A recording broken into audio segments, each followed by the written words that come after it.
오늘 함께 볼 말씀 요한복음 20장 11절에서 18절까지의 말씀입니다. 요한복음 20장 11절에서 18절까지 말씀. 마리아는 무덤 밖에 서서 울고 있더니 울면서 부부려 무덤 안을 들여다보니 흰 옷 입은 두 천사가 예수의 시체 뉘었던 곳에 하나는 머리편에 하나는 발편에 앉았더라. 천사들이 이르되 여자여 어찌하여 우느냐. 이르되 사람들이 내 주님을 옮겼다가 어디 두었는지 내가 알지 못함이니이다. 이 말을 하고 뒤로 돌이켜 예수께서 서 계신 것을 보았으나 예수이신 줄은 알지 못하더라. 예수께서 이르시되 여자여 어찌하여 울며 누구를 찾느냐 하시니 마리아는 그가 동산지기인 줄 알고 이르되 주여 당신이 옮겼거든 어디 두었는지 내게 이르소서. 그리하면 내가 가져가리이다. 예수께서 마리아야 하시거늘 마리아가 돌이켜 히브리 말로 라보니 하니 이는 선생님이라는 말이라. 예수께서 이르시되 나를 붙들지 말라. 내가 아직 아버지께로 올라가지 아니하였노라. 너는 내 형제들에게 가서 이르되 내가 내 아버지 곧 너희 아버지 내 하나님 곧 너희 하나님께로 올라간다 하라 하시니 막달라 마리아가 가서 제자들에게 내가 주를 보았다 하고 또 주께서 자기에게 이렇게 말씀하셨다 이르니라. 아멘. 할렐루야. 말씀 가운데 귀한 은혜가 저와 여러분에게 있기를 소망합니다. 이 새벽에 하나님께서 주신 은혜가 저와 여러분에게 충만히 임할 수 있기를 바랍니다. 예수님 앞에 나온 이 여인이 슬픔 가운데 나왔다가 기쁨으로 변한 것처럼 오늘 이 새벽에 주신 하나님의 말씀으로 말미암아 여러분의 심령이, 여러분의 마음이 이 상한 자의 마음에서 기쁜 자의 마음으로 솟게 되는 은혜가 있기를 주님의 이름으로 축복합니다.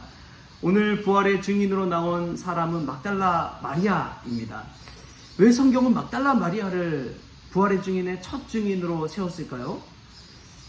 여러분 사실 다른 많은 이들도 있잖아요. 아리마대 요셉 같은 사람, 니고데모 같은 사람, 그런 사람들은 그 당시에 사내들인 공의의 회원으로서 많은 신뢰와 권력을 가지고 있었고 많은 지지를 받는 사람들입니다. 그런 사람들이 부활의 증인이 되었다면 오히려 더 큰 영향력을 끼치지 않았을까요?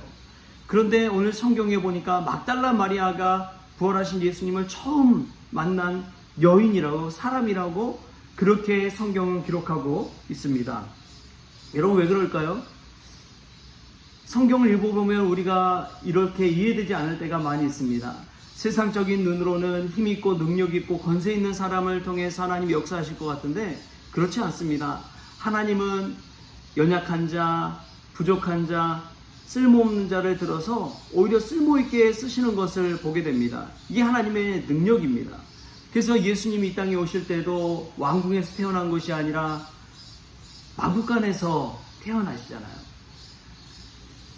하나님은 보잘것없는 사람들에게 임하셔서 정말 귀하고 소중한 사람으로 붙들어 사용하시는 분인 줄 믿습니다. 오늘 막달라 마리아가 그러한 주인공이에요. 부활의 첫 증인으로 예수님을 만나는 은혜를 누리게 된 것입니다. 오늘 11절 말씀 한번 보겠습니다. 마리아는 무덤 밖에 서서 울고 있더니 울면서 구부려 무덤 안을 들여다보니 아멘. 여러분 무덤 밖에 서서 울고 있던 한 여인을 생각해 보십시오. 그러다가 이제 무덤 안을 들여다보면서 무덤 안에 예수님이 계신지 안 계신지 예수님의 자리를 들여다보는 사람이 됐습니다. 여러분 이것을 한번 상상해 보십시오. 우리는요 신앙생활할 때 마치 무덤 밖에 서서 신앙생활하는 이들이 많이 있습니다. 무슨 말이냐? 구경꾼들이 많다는 거예요. 예배에 그냥 구경하러 오고 참여자로 오고 마치 관객이 되어서 오는 이들이 있습니다. 여러분 절대 그렇지 않습니다. 예배는 그런 것이 아니에요. 안으로 들어와야 됩니다. 성전 안으로 들어와야 됩니다. 예수님 안으로 들어와야 됩니다. 예배 가운데 내가 주인공이 되어야 됩니다. 그것이 예배입니다. 예수님께서 기뻐하시는 것은 무덤 밖에 서서 서성이는 것이 아닙니다. 무덤 안으로 들어오는 것입니다. 그때 하나님의 영광을 보는 것이고 예수님을 만나는 은혜를 누릴 수가 있는 거예요. 여러분 밖에 서성거리지 마십시오. 예수님 안으로 들어오십시오. 그냥 끌려가지 마십시오. 이끌어가는 은혜의 주인공이 되십시오. 밖에 서서 그냥 참관하는 사람이 되지 마십시오. 예수님 곁에 서서 눈물 뿌리는 사람이 되십시오. 예수님이 원하시는 그러한 사람이 되는 저와 여러분이 될 수 있기를 소망합니다. 뿐만 아니라 오늘 보니까 이 예수님이 계신 곳에 두 천사가 있습니다. 이 두 천사가 예수의 십자가에 뉘었던 곳에 하나는 머리편에 하나는 발편에 앉아 있었습니다. 여러분, 이것은 다른 것이 아니라 언약궤를 상징하고 있는 그런 말씀입니다. 언약궤 바로 양편에 두 스랍 천사들이 있었습니다. 스랍들이 위치해 있는 것을 이 언약궤는 형상화해서 그려놨어요. 마치 예수님이 누워있던 그 시체가 언약궤가 되고 그 무덤이 지성소가 된 것입니다. 근데 그 지성소에 여인이 들어갔다는 것이죠. 말도 안 되는 이야기입니다. 대제사장만 들어갈 수 있는 그 지성소에 여인이 들어갔다는 것 자체가 이야기가 되지 않는 것이죠. 그런데 성경은 상징적으로 그것을 보여주는 것입니다. 예수님이 이 땅에서 우리를 위해 십자가에 달려 죽으심으로 그동안 막혔던 담, 아무도 들어갈 수 없었던 그 길을 예수님께서 열어주시고 누구나 들어가서 은혜 받고 예수님을 만날 수가 있다는 것입니다. 여러분, 이것이 은혜입니다. 갈 수 없는 곳에 갈 수 있는 은혜, 할 수 없는 곳에 할 수 있게 된 은혜, 누릴 수 없는 곳에 누릴 수 있게 된 은혜, 예수님께서 그 은혜를 우리에게 주신 것입니다. 할렐루야. 우리가 기도할 수 있다는 것도 얼마나 큰 은혜인지요.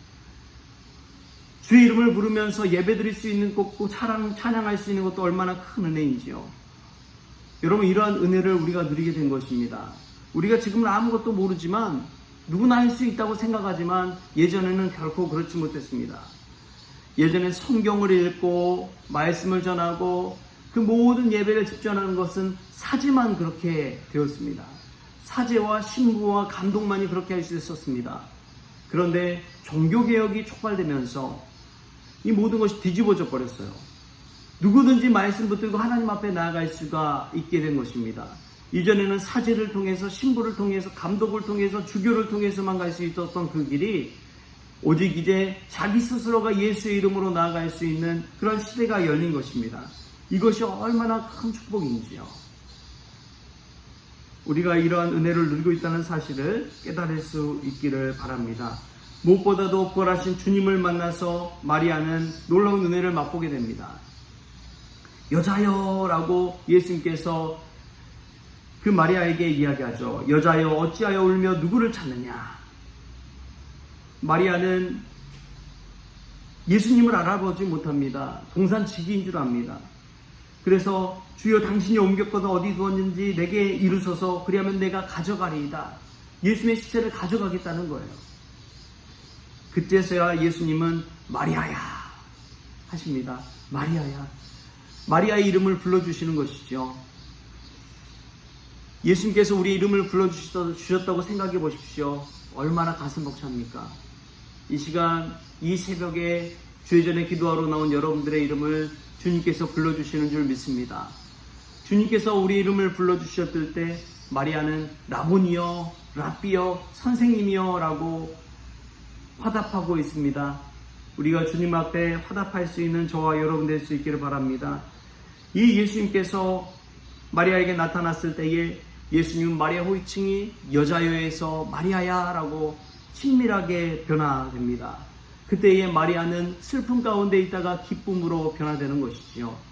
예수님은 우리 안에 오십니다. 인격적으로 만나주십니다. 우리의 부르짖음에 귀 기울여 주시고 응답해 주십니다. 바로 저와 여러분의 이름을 불러 주십니다. 그 이름을 이 새벽, 이 미명에 무덤에 나온 막달라 마리아가 들었던 것처럼 우리에게도 들려주는 귀한 은혜가 있기를 바랍니다. 기도는 다른 것이 아닙니다. 예수님의 음성과 소리를 듣는 것이지요. 주님의 음성을 들을 때 우리의 마음이 달라지는 것이고 우리의 앞길이 열려지는 것이고 우리의 문제가 해결함 받은 것인 줄 믿습니다. 이 새벽에 주의 음성 듣는 저와 여러분이 될 수 있기를 주님의 이름으로 축원합니다. 예수님은 뿐만 아니라 그냥 마리아를 만나주신 것이 아니라 사명을 맡겨주십니다.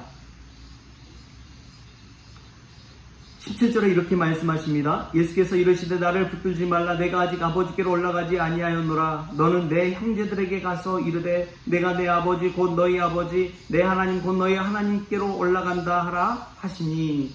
아멘. 예수님은 너는 내 형제들에게 가서 이르라고 마리아에게 부탁하십니다. 제자들이요 형제들로 바뀌어버렸습니다. 부활하신 예수님께서는 선생님과 제자 관계가 아니라 이제 부활하시고 나서는 제자들을 형제들이라고 부릅니다. 내 형제들, 친형제들처럼 제자들을 대하는 것이죠. 예수님은 마리아에게 이러한 사명을 주십니다. 예수님 만나는 이들에게는 사명이 있습니다. 십자가의 사명이 있습니다. 예수님 복음 증거하는 사명이 있습니다. 부활의 증인으로 살아야 되는 사명이 있습니다. 저와 여러분이 단순히 교회 와서 은혜 받고 끝나는 것이 아니라 그 은혜를 전해야 되는 사명이 우리에게 주어졌다는 사실을 기억하십시오. 오늘 또 하루를 살아가면서 예수님 주신 사명을 가지고 예수의 이름으로 예수님 증거하는 부활의 증인으로 살아가는 저와 여러분 될 수 있기를 좋으신 예수님의 이름으로 축원합니다. 기도하시겠습니다. 좋으신 하나님 감사합니다. 마리아에게 나타나셔서 마리아와 같은 여인들에게 나타나셔서 부활의 산 증인으로 첫 제자로 첫 증인으로 불러주시니 주님 참으로 감사를 드립니다. 하나님의 역사가 누구든지 예수님의 손에 붙들려 쓰임받게 된다는 사실을 깨닫게 하여 주시니 감사합니다. 그가 여인이든지 또 예전에 귀신 들렸던 사람이었든지 어떤 사람이었든지 주님께서 사용하시는 것을 볼 때 얼마나 놀라운지요. 저희도 그렇게 쓰임받는 종들 다 되어지게 하여 주옵소서. 이제 지성소에 여인이 들어간 것처럼 저희들도 하나님 이제 마음껏 주의 이름을 부르며 기도하며 예배할 수 있게 하여 주시니 감사합니다. 주의 음성 들을 때에 저희들의 심령이 변화되어지기를 원합니다. 슬픔 가운데 빠진 이들이 기쁨으로 변화될 수 있도록 주여 도와주시옵소서. 절망 가운데 있는 이들이 소망으로 나아가게 하여 주시옵소서. 문제 가지고 나온 이들이 주의 음성 듣고 문제가 해결 안 받는 역사가 있게 하여 주시옵소서. 주님, 무엇보다도 교회에 나올 때 은혜 받기 위해서만 나오는 것이 아니라 은혜 받고 은혜 전할 수 있는 사명자가 되기를 원합니다. 아버지 하나님, 저희들 더 성숙하게 하여 주셔서 저희들 축복받기만을 원하는 것이 아니라 축복을 나누어 줄 수 있는 자들이 다 될 수 있도록 주님 축복하여 주옵소서. 감사하며 예수님의 이름으로 기도하옵나이다. 아멘. 우리 주님이 가르쳐 주신 기도로 오늘 새벽 기도를 마치겠습니다. 하늘에 계신 우리 아버지여, 이름이 거룩히 여김을 받으시오며 나라가 임하시오며 뜻이 하늘에서 이루어진 것 같이 땅에서도 이루어지이다. 오늘 우리에게 일용할 양식을 주시옵고 우리가 우리에게 죄진 자를 사하여 준 것 같이 우리 죄를 사하여 주시옵고 우리를 시험에 들게 하지 마시옵고 다만 악에서 구하시옵소서. 나라와 권세와 영광이 아버지께 영원히 있사옵나이다. 아멘.